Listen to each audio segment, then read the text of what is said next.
Shalom. Hari ini kita akan merenungkan kitab Yeremia pasal 11, teksnya ayat 13 sampai 23. Dan sudah dibagi dua paragraf. Paragraf yang pertama ayat 13 sampai 17. Kaum Yehuda menyembah berhala sebanyak kota dan jalan mereka. Jadi Tuhan telah membuat mereka tumbuh, telah menentukan malapetaka atas mereka karena kejahatan yang telah dilakukan oleh kaum Israel dan kaum Yehuda. Paragraf yang kedua ayat 18 sampai 23. Yeremia terancam oleh orang-orang yang berkata demikian. Janganlah bernubuat demi nama Tuhan, supaya jangan engkau mati oleh tangan kami. Kesimpulan hari ini, sebanyak kota dan jalan mereka ada berhala dan mezbah untuk membakar korban kepada Baal. Begitu mereka meninggalkan Tuhan. Tetapi ketika mereka melihat hukumannya telah dekat, mereka kembali kepadanya dan memberi kurban supaya menghindari malapetaka. Tetapi Tuhan tidak berhenti. Memang sampai sekarang Tuhan mengirim nabi-nabi untuk memperingatkan mereka dan bertobat. Namun sekarang berkata kepada Yeremia, "Aku tidak akan mendengarkan pada waktu mereka berusul kepadaku." Sehingga orang-orang Anatot ingin mencabut nyawa Yeremia.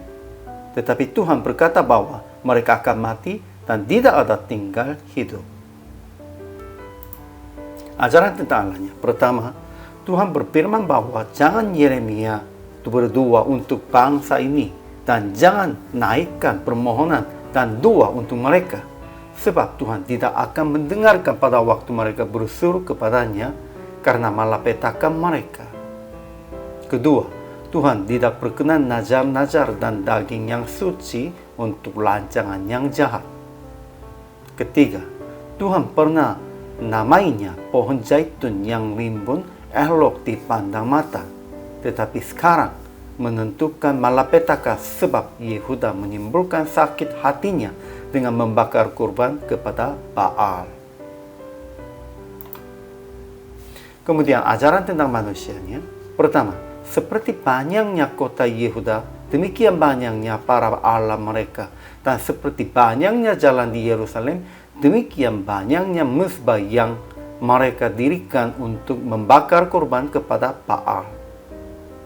Kedua, mereka melaksanakan rancangan-rancangan yang jahat untuk melewatkan malapetaka daripada mereka dengan nazar-nazar dan daging yang suci.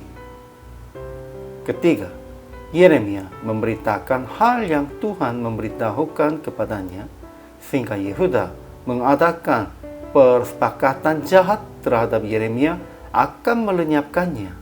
Jadi Yeremia serahkan perkaranya kepada Tuhan, supaya Tuhan membalas kepada mereka. Keempat, ada orang-orang yang berkata kepada Yeremia, "Janganlah bernubuat demi nama Tuhan, supaya jangan engkau mati oleh tangan kami." Tetapi Tuhan akan mendatangkan malapetaka kepada mereka. Jadi aplikasi hari ini. Pertama, tetap berdoa untuk orang-orang yang melawan Tuhan, mereka yang belum mengenal Yesus, dengan memahami hati sungguh Tuhan yang ingin menyelamatkan mereka. Kedua, beribadah dan mempersembahkan dengan hati murni dan tujuan yang adil.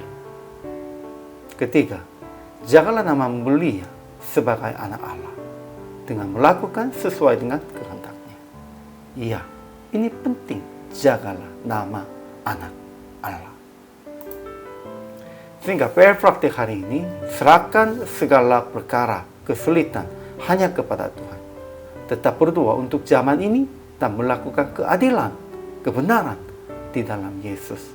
Ya, Tuhan berkata tidak akan mendengarkan doa mereka. Itu artinya sebenarnya Tuhan ingin menyelamatkan semua jiwa. Kita harus tetap berdoa untuk zaman ini dan yang masih belum mengenal Yesus Kristus. Untuk itu kita harus melakukannya keadilan, kebenaran di dalam Yesus. Menjadi teladan, menjadi contoh dan bimbinglah mereka kepada Tuhan. Hari ini juga, selamat melayani. Tuhan Yesus memberkati.